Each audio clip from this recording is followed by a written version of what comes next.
If you're in the West Coast, I noticed a few of you there in Nevada are online. I appreciate that. And those supposed to be, of course, on the East Coast. But that's why I had it so early, so that it would only be 9 o'clock a.m. your time.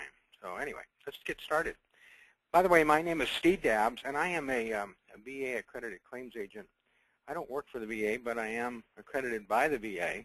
And we have been doing working with the VA Aid and Attendance Pension Program now for about 7, almost 8 years. And during that time, the last 2 years, I got accredited, and we have done literally hundreds of claims. I counted our pending file yesterday, and we had over 200 claims that are currently being processed by the VA that we had our hands in. So obviously we're doing a whole boatload of these. Makes us not only accredited, as they say, but I'm also credible. You know, there are those that put this program out that really don't understand it. They don't really understand how to even process a claim, yet they pretend to be an expert in this area, and they're obviously not. By the way, you can check me out and make sure that I'm not just making this up as I go. You can go to the va.gov and then /VSO, put my name in, and I'll pull up that I am accredited. Okay. By the way, we are doing a full-day training in Atlanta, Georgia on May 2nd, which, by the way, is coming up shortly. It's about a week and a half out. It's still early enough that you can get on, even though you need to probably check with us. I forgot to check yesterday to see how many seats we have left. I do know it's filling up, so if you'd like to attend, be sure to do that early. In fact, I would do it right after this little webinar. Go to brokerageusa.net, and there's a form there. Just fill it out, and that'll alert us that you'd like to come, and we'll be in touch with you. Okay. All right, let's go ahead and get started. I would require that you're contracted with a handful of companies, and you can have a choice of a few of those. We'll talk about it, but those are the companies. We represent a whole plethora of carriers, not all of which are VA friendly, if you will. Some are more so than others. So again, that's kind of our lineup there. I'm going to be talking about some current legislation, getting started or restarted for some of those out there that are just learning about the program or have learned about it and maybe had a bad experience, didn't succeed at it. By the way, we do have agents that are doing well over $3 million and often 5 or more. I've got one agent that did over $7 million of premium in just a 9-month period with us, and that was from April to the end of the year. And by the way, he probably did another 3 or 4 million because he certainly wasn't sitting on his thumbs the first 3 months of the year either. Okay. All right, let's talk briefly about the program. For those that aren't familiar with it, what are the qualifications and what are the benefits? What do they receive? First of all, it's for wartime veterans, and they don't have to have been in the actual battle, but they do have to at least have 90 days of active duty, 1 day during a period of war, and have an honorable or general discharge to be eligible for the benefit. Their income and outgo has to have a ratio, basically have a negative number to get the full benefit. In other words, it doesn't really matter so much how much they make, it's how much they're spending on care. We often do a real simple math where you have somebody making $2,000 a month, but they're spending $4,000 a month on assisted living or nursing home, and that is that would actually qualify them from an income point of view. The assets have to be in a ratio such a way that it will be depleted within their life expectancy. Now, that is what the guidelines say within the manual that the raters actually work out of, or the processors. So again, do they actually follow that? Well, that's a whole other story that we talk about at the boot camp. They also have a need for the assistance of another individual. In other words, they have to have at least 2 ADLs, activities of daily living, to actually qualify for the benefit. What can they receive? Well, This year, 2013, the benefits are $1,732 per month for a single veteran, $2,054 for a married veteran or married couple. The surviving spouse of a veteran is $1,114, and there is a benefit for the veterans who has a spouse who needs care, but he or she, the veteran, cannot necessarily care for the veteran or the spouse themselves. That money is tax-free. It does not affect Social Security. It does not affect SSI. It is totally tax-free. Okay, that's important to note. One of the things that I get a chuckle out of is all the misinformation that is being thrown around out in the public by many of your colleagues, by the way. A lot of misinformation. I heard one the other day that kind of had to chuckle. One of the people we got approved, he called in the office and said, "Hey, I just went to a seminar. It was being held at the community I'm in, and the person holding it said that if I'm driving, they'll pull my benefits." Well, turns out I asked him a few questions, and he's getting benefits because he lost his left leg, and he can still drive. He just can't necessarily as mobile as he needs to be to, bathe himself and do some of the other ADLs. And I kind of chuckled and I said, well, that's wrong. But again, there's a lot of misinformation out there. Legislation. There are those that would like to change this program. And last year, there was a couple bills introduced in the House and Senate, and it would have been a game changer. It was born out of the Government Accountability Office. Those are the guys that had the big party in Las Vegas, the guy in the bathtub, if you recall. And it really gets caused by, I call them whiz-bangers. They're the agents out whiz-banging around, not knowing what they're doing, getting misinformation from others out there. And really, in a lot of ways, they could care less about anybody but themselves, is my opinion. They don't do it right. They don't put the veteran first. And this is how this stuff gets going. And honestly, we need to work together to stop these people. As far as the legislation, I don't buy into it, and I like to tell my little story about Bob and Bill. Bob on the left and Bill on the right. They were both in the Navy together, and they both served on the same ship at the same time. And when they got out of the Navy there in San Diego, they both took a left-hand turn and walked over and got a job in the shipyards. There they worked for 20 years together and eventually retired from that. Okay.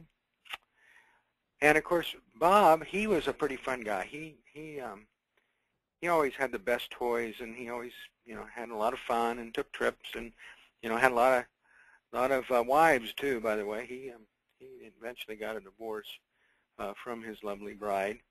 And when he turned 85 and needed care at that point, he had no money whatsoever.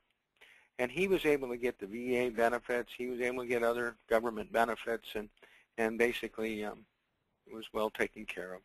Now, on the other hand, Bill, who was worked at the same place, had the same life for the most part, except he was able to amass a little savings. He had about $300,000 as he approached retirement, and was real frugal with those dollars. And then, but when he turned 85 and needed care, because he had money, he didn't qualify. He was denied. But yet Bob, who's a loser, he didn't get to keep the benefits. Okay? He didn't get the benefits. So again, is that fair to leave Mary, his wife, of over 60 years without money to live on the rest of her life? No, that's not fair at all.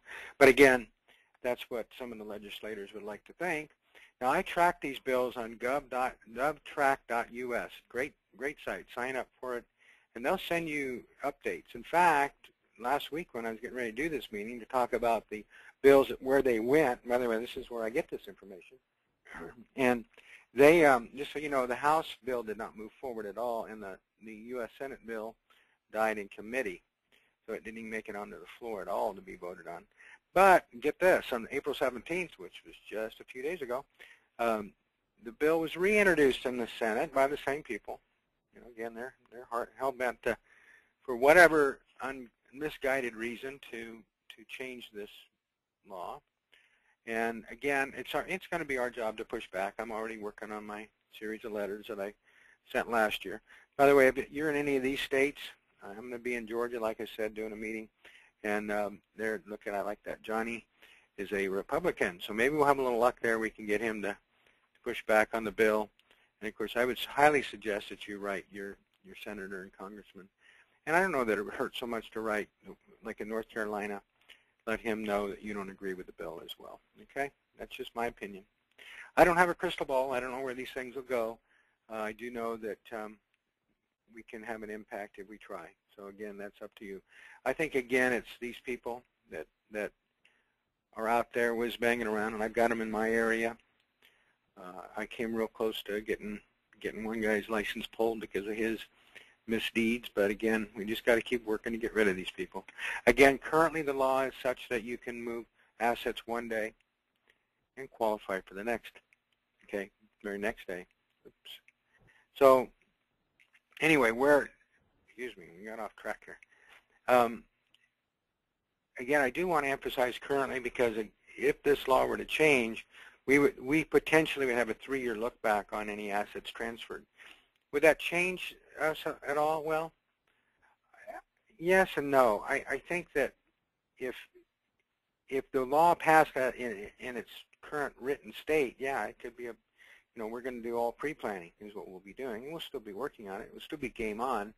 But we do a lot of work with SPIAs, that's for sure. And I think that'll still be allowed within the rules, even under the current law. It does write in that annuities would be a transfer of asset, but I reread the House bill last night and could certainly construe that is not the intent of the law. But again, it did not pass either. As an FMO, I virtually have all the compliant or restricted SPIAs that are available. We work with virtually every one of them, and we'll continue to do so. And again, the reason I bring all this up, I've had agents say to me, well, geez, I don't want to get involved with a program, and then find out later that, wow, it's not, that was a waste of my time to develop that because it's gone. Well, if you recall, Medicaid first had a 3-year look back, and then it went on to a 5-year look back. And those out there at the time, some believed that, well, Medicaid planning is dead. Well, that's no further from the truth. In fact, we have a big part of our practice is doing Medicaid planning as well, both pre and post. So again, game on. I don't think it's going to be a deal killer. And in fact, in a lot of ways, it might be a bigger opportunity, because the agents that want to, get a quick buck and run down the street with their commission dollars will be eliminated. Those guys will go away because it'll make it a little different marketplace. So again, I don't think it'll make a big difference for the most part, and I think it'll clean up the industry. So I don't know that'll be a bad thing either. Now, getting started or restarted, becoming an expert in your area. Let's talk about that. I really believe that number one, training is vital. We have held a number of boot camps over the years, and again, I think it's very important that when you walk into that community or nursing home or wherever and sit down with the director, marketing director, I want to give you a little heads up. They know about the program. They may very well know more about it than you. Okay? They may know more about it than you. And as a result, they can see through your lack of knowledge very quickly. And when you make statements that are wrong, and they know it's wrong, they will quickly dismiss you as that person they're going to work with. So I think training is very, very important, particularly in this area. And you're fortunate because we are doing a live program again in Atlanta, Georgia. So please sign up, attend. And again, like I said, you get in that community, and these people know. They know about what you don't know, because you're going to be talking about it. I also believe that it's important to have a professional image. I have agents that walk in with, business cards that they printed off of their their inkjet printer that runs if it gets a little water on it. They don't look professional. You don't look professional. You don't look professional. I think it's important, again, to have proper tools. The next thing I think is important that once you go in and make those calls, you follow up. Like I said, I started working with an agent last year in April. By the way, not to make up stories, but I had lunch with him last week, and he told me that he, after taxes, he brought home $330,000 last year. So he obviously is knows what he's doing. But when I sat down with him the first time, I remember this. It was about, I want to say about February of last year, end of February. And he was hesitant to meet with me, I will say that, but I called him on purpose and said, hey, let's meet. And he said to me at lunch, he said this, Steve, do you know why most agents fail at this program? And I said, well, I got a pretty good idea what the reason they fail, but what is your thoughts on it? He said, because they don't follow up. They go in, they don't follow up. I find it so easy to work in this marketplace because even if an agent walks in, I know they're not going to come back. Or if they do come back, they may come back one time, which, I was telling him about an agent I worked with, and I went out with him on on some calls, and we went in this one community, and the marketing director comes out and then literally embraces him. Hey, how you been? I'm so glad you came by. We got this meeting and blah, blah, blah. She was very, very friendly with him. So as we walked out, I kind of turned to him and I said, hey, by the way, how many times have you gone into this community to get this kind of reception? And he said, I 6 times. I was there 6 times before she'd even come out and see me. Well, now she obviously embraces him, and he gets a nice flow of leads from that. So you must follow up. It's just crucial in this program. And if you're not willing to do that, don't start, because it won't work if you don't.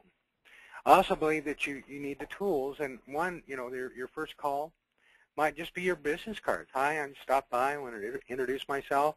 Maybe a business card and a brochure, that you would have. But again, you don't need to have a whole lot of stuff, just a little bit. We also have a DVD program. By the way, you can go to ArizonaVeterans.com and view that DVD online. It's ArizonaVeterans.com, and view it. Okay, it's a great video, and it's very informative. We developed those so you can hand those out as a calling card, if you will. So it's a great tool. We also, I stumbled upon this idea. It was Valentine's Day coming up. It was obviously in February, about 2 years ago, maybe 3 now.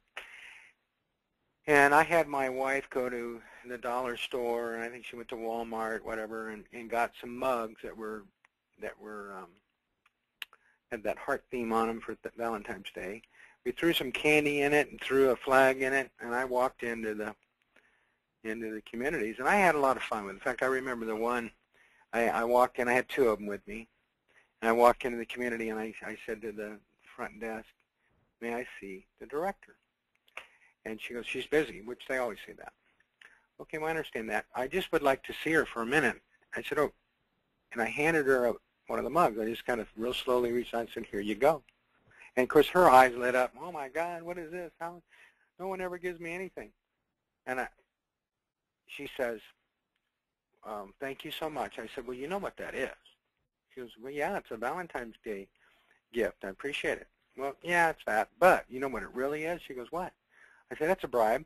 I want you to go get the marketing director for me. I just tell her I got 2. I just want to give her 2 minutes, and I want to give her one of these mugs too." So, okay, I'll go get her. So she gets up and went and got her. And it was comical because 1 minute she's busy, now she's not. So, I proved that they work well. Now we brought it to a new level. You can actually have your name on it, your picture on it, for that matter. I don't care, whatever you'd like. Match your graphics of your other materials as well. And if you'll notice, you just barely see my phone number, my name, and then of course our website's on this side. So it's a neat idea, and it obviously works.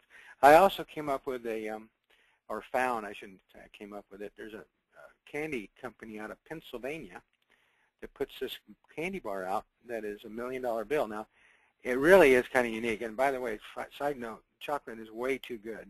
I bought a case of it to use, and I think I ate half the case. But anyway, it's a great tool. You can put your business card, tape it to the back. You know, you made your follow-up. This is a follow-up tool. You know, it costs you $1, big deal.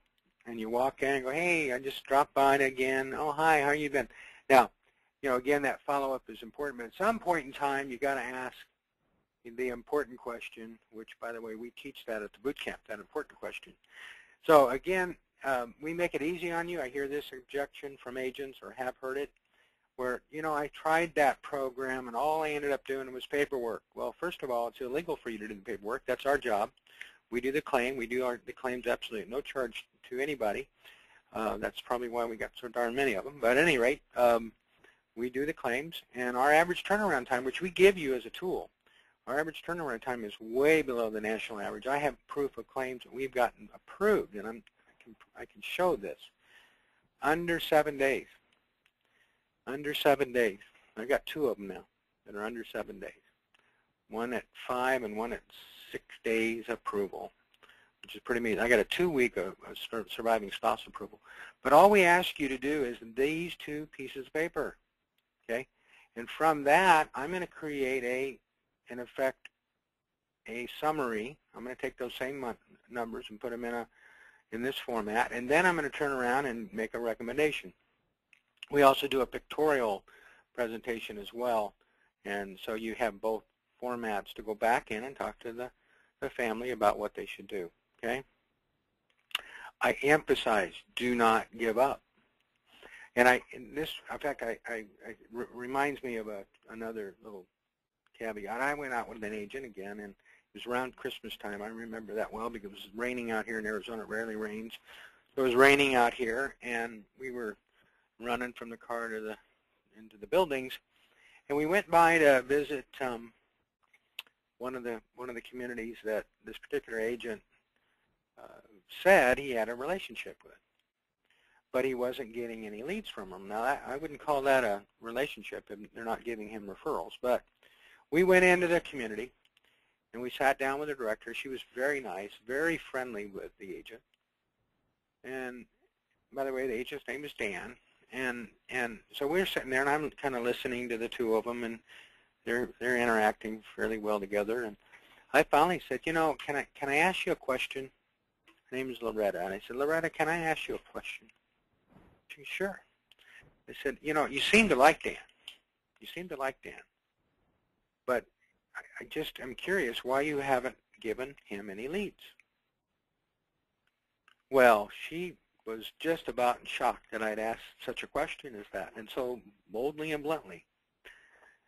And she says, well, you know, I give them to this other guy. Well, I appreciate that. Can I make a request? She goes, well, sure. I said, why don't you give Dan an opportunity and see what he does with them? Well, I'll have you know she did, and today an agent I couldn't get in that door if he wanted. She wouldn't come out and see you, okay? She wouldn't even waste the time. She is so tied to Dan. In fact, the community, or this particular company that owns that community, owns 3 others in Arizona, and he virtually owns those 4, that one and 3 others. And there is no way that another agent would get in the door there. Okay, so, and in fact, one of the 4, this is fun, they set his appointments for him. It's about an hour and a half from Phoenix, or our area, and they literally set his appointments for him. They tell him they've got 6 appointments on Thursday. We'll see you then, and that literally happens. I took one of the calls one day, found it funny. So what can you do? Well, I think obviously 3 to 5 million is very possible for an average agent, and 10 million is not out of the realm. Even for that matter, 20 million is realistic. Okay, so again, that's only my opinion, but I do believe that that's doable in this program. Real quickly, we do have other marketing programs, and the VA aid and attendance is only one. Like I said earlier, we do Medicaid, full Medicaid planning, working with you in that area, and as well as some other key areas in our industry. So give us a call, and even if the VA doesn't seem to, flip your switch, as they say, maybe something else does. Okay. Again, I want to remind you again, we're having a meeting on May 2nd. It's coming up quickly, and I don't even know what the availability is just yet. I know it's filling up fast as we speak. So be sure to go to brokerageusa.net, brokerageusa.net, and register for that. Here's my numbers. Okay, here's my numbers. If you have any questions, I'm free. I'm going to be in the office all day today, and I think all day tomorrow. So give me a call. We can discuss this further, discuss the opportunity, particularly in your area. So if you have, have concerns at all, just pick up the phone and give me a call. That's what I've got. I appreciate you taking the time. Hopefully this was informative, and will give you some thoughts to ponder. Okay.